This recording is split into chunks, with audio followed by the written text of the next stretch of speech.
Ассаламу алейкум отандастар. Халықаралық әйел қыздар күнімен шын жүректен құттықтаймыз. Оразаларыңыз қабыл болсын. Қайрат Нұр тобы сіздерді жақсы көреді. Аналарымыз аман болсын. Бір тамаша әнім сіздер үшін ұсынатын болам.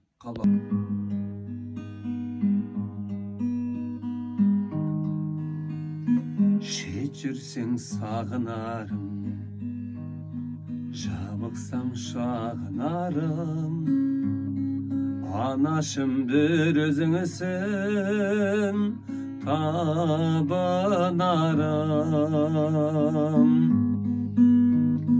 Анашым шалғып күлсең, алдымда ұзақ жүрсең, жүрегім жыр толғайды, көңілім ортаймайды.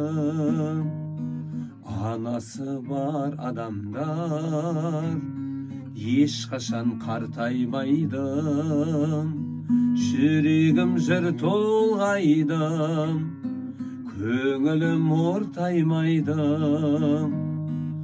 Анасы бар адамдар ешқашан қартаймайды.